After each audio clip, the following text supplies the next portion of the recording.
Year 3568, third quarter, Rota 37. Memorandum for 2. Vice President, Hope Head Office, Orwell Branch, Orwell 9, Orwell System, GS 4.93-23-35. From General Manager Arundel, HEV Fountainhead, currently assigned to Hellbore System, GS 4.93-24-35. Subject: After Action Report, AAR, Hellebore 5 Asset Valuation. 1. Background: The Ore-class scout cruiser Fountainhead was deployed to the Hellebore system. Location: Grid Sector 4.93-24-35 to perform standard asset valuation exercises. Orbital scans of Hellebore 5 revealed an empty world, save for the presence of an artificial structure in the tundra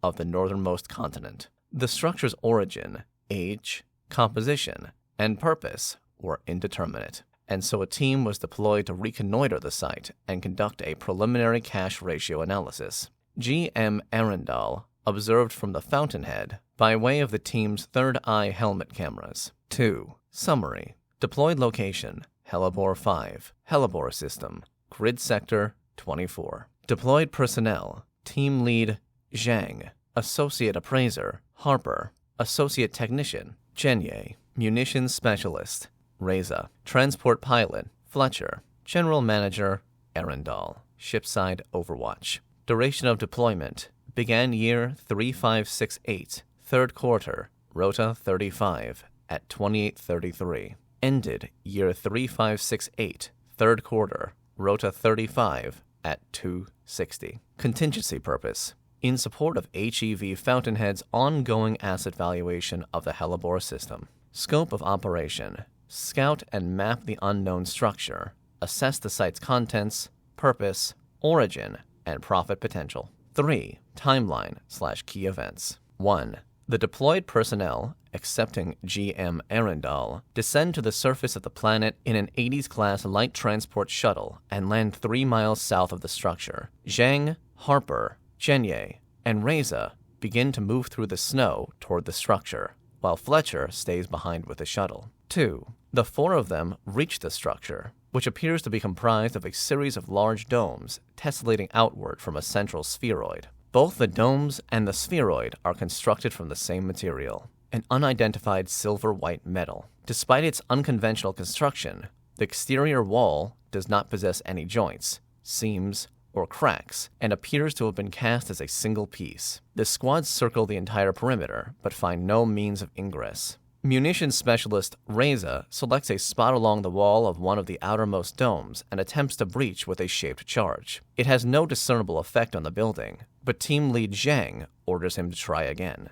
The 7th charge is successful in creating a small hole in the wall, just large enough for human entry. 3. There is no visible light in the structure's interior. The squad pauses to activate their Heliopticon personal illumination system, now with a 30% lower chance of blindness, and proceed through the hole. At the center of the dome is a raised, circular dais, around which are concentric banks of consoles and fine machines whose purpose could not be discerned from their appearance alone. Everything appears to be composed of the same metal as the exterior wall. The squad sweeps the room, but finds nothing threatening or obviously out of place. The technology is dormant, and the facility appears to be pristine. There are no signs of life, no sounds, no trash, papers, or personal effects, not even dust. It is unclear whether the site is abandoned or was never made operational in the first place. 4. Associate Appraiser Harper and Associate Technician Genye investigate the technologies while Reza and Zhang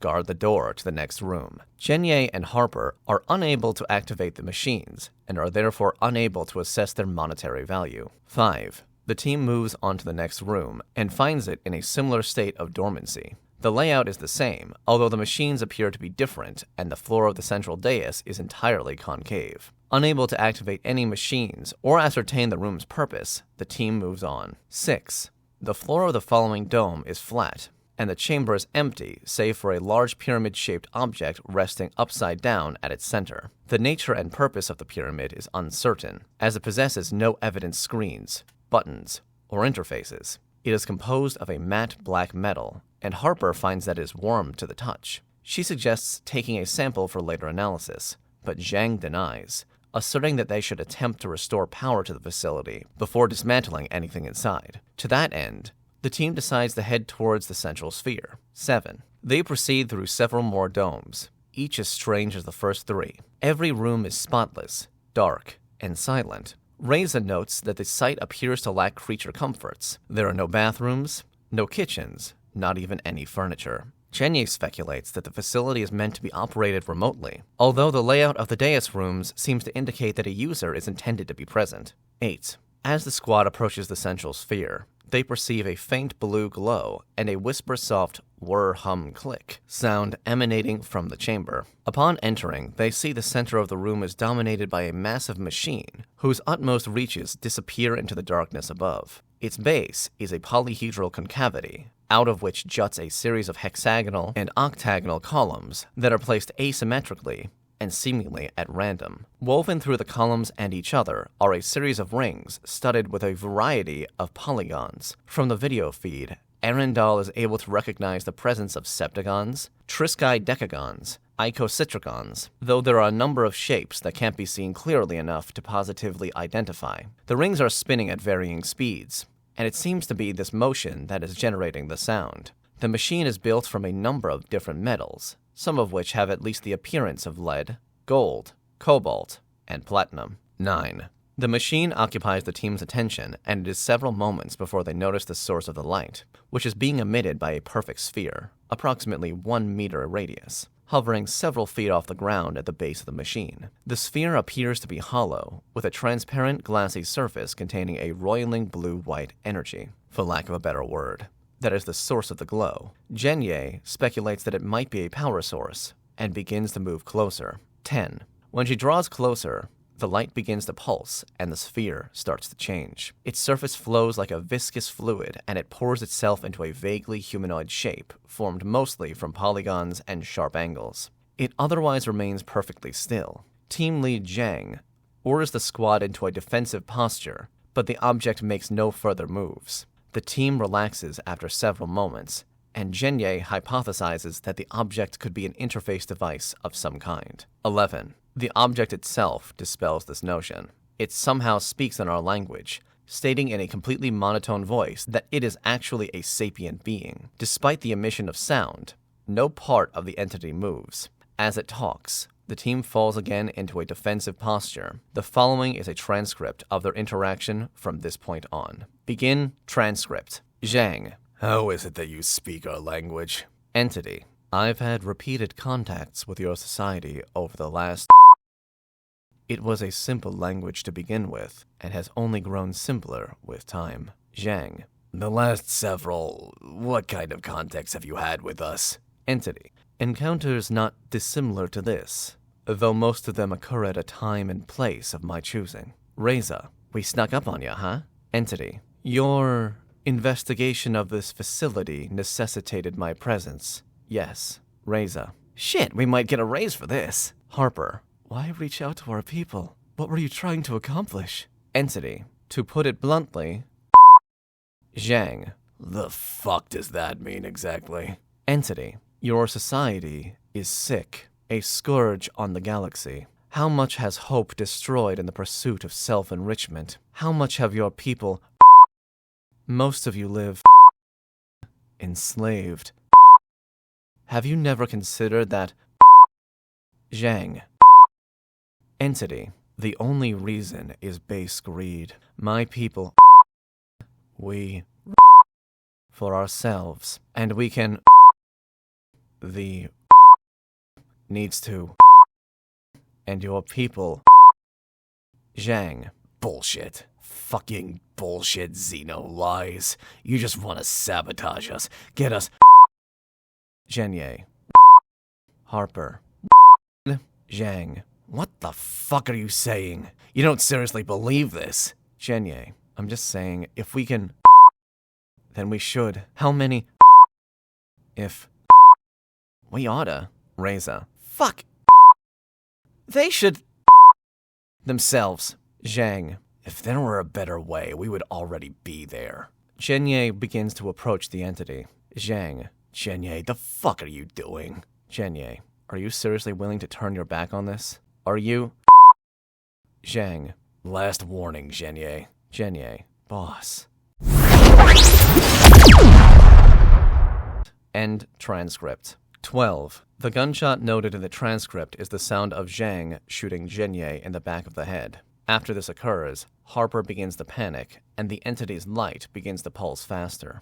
Zhang begins to fire at the entity, and after several moments, Reza joins him. The entity does not react, and the gunfire does not seem to damage it in any way. Reza and Zhang continue to fire, and the entity continues to do nothing until a stray bullet strikes one of the machine's rings, disrupting its axis. The video feeds distort, and a moment later, Zhang and his equipment evaporate. Harper begins to run, sprinting out of the sphere and back in the direction from which they came. Reza continues to fire. The entity turns to him, and his video feed distorts before cutting out. 13. Harper makes it out of the facility and begins running in the direction of the transport shuttle. The entity does not appear to be pursuing her. She attempts to radio Fletcher, but receives no response. GM Arundel then attempts to radio Fletcher, but also receives no response. 14. Harper's video feed distorts and freezes. Around 1 minute later, the fountainhead observes a dome of bright white light expanding outward from the facility, growing to a radius of approximately 3,000 miles. When the light fades, everything within its area has disappeared/been destroyed. It leaves behind a massive concavity, and it becomes apparent that the dome of light was the top half of a sphere that extended underground. The crater is deep enough to reach the planet's core. This detonation effectively concludes the operation. 4. Conclusion. At the time of this writing, Helibor 5 has been completely destroyed. The entity's weapon destroyed enough of the planet to lower its gravitational pull, causing the exposed core to leak out into space. As a result, the planet has collapsed in on itself entirely, and the rubble is slowly dispersing along the former planet's orbit. Our science staff estimate that the shattered world will form a full rubble belt within the year, by which time it should be stable enough to begin asteroid mining operations. Whatever this entity was, it seemed to be exceptionally powerful. If we can figure out how to contain one, there's no telling how much money its labor and technology could make us. There may be more of them deeper in this system. We should halt our operations here until we're confident that we can face one down. The loss of the ground team means that we don't have much in the way of data, but the sensor telemetry we were able to gather has our scientists scratching their heads, so maybe we can work something out. Vice President notes, "Whatever's going on here, I don't want my name attached to this clusterfuck. If the president finds out that this operation cost us an untapped planet and a facility full of alien technology, he'll make the whole department pit fight the intern waitlist and just hire whoever survives. I'm not fucking around. How do you think I got this job in the first place? For now, let's redirect our operations in this system towards the Virgon cluster and pray to the almighty dollar that we don't run into more of these bastards. I'll commission a science team to pore over the existing data, but who knows if they'll be able to come up with anything useful. And let's retire this Arundel fella, shall we? And his bridge staff. Actually, let's just retire the whole crew. Better safe than sorry. Loose lips sink spaceships. Am I right?"